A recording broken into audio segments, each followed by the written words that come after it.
नमस्कार महाराष्ट्र, जय महाराष्ट्र, जय शिवराय मित्रांनो.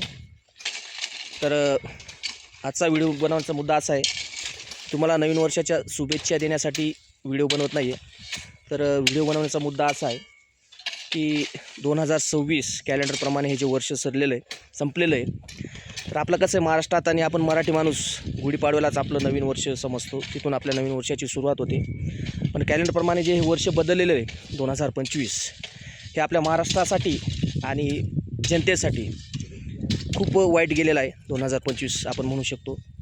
शेतकऱ्यांचं जर पकडलं तर अतिवृष्टी, महापूर, नाही का, जनावरे वाहून गेली, पिकाचं मोठं नुकसान झालं, पिकाला भाव नाही मिळाला, कांद्याला नाही, कुठल्याही पिकाला भाव, जे हमी भाव दिलेले होते मका त्यांचेसुद्धा 2400 रुपये ते 1400-1500 रुपयेमध्ये विकले आपण. तर खूपच वाईट परिस्थिती 2025मध्ये आपल्या महाराष्ट्राने भोगलेली.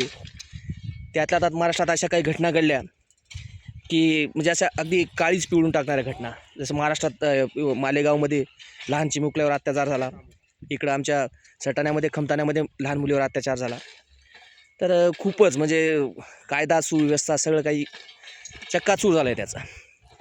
तर मी सरकारला सांगू इच्छितो की येणाऱ्या 2026मध्ये तरी शेतकऱ्याला आणि जे महिला आहेत, महिलांच्या सुरक्षा यांच्यासाठी प्रयत्न केले पाहिजेत, त्याच्यावर लक्ष दिलं पाहिजे.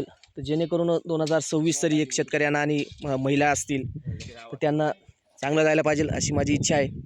देवाकडे मी प्रार्थना करतो की येणारं जे वर्ष आहे 2026 हे सगळ्यांसाठी आनंददायी जाऊ. धन्यवाद. जय महाराष्ट्र.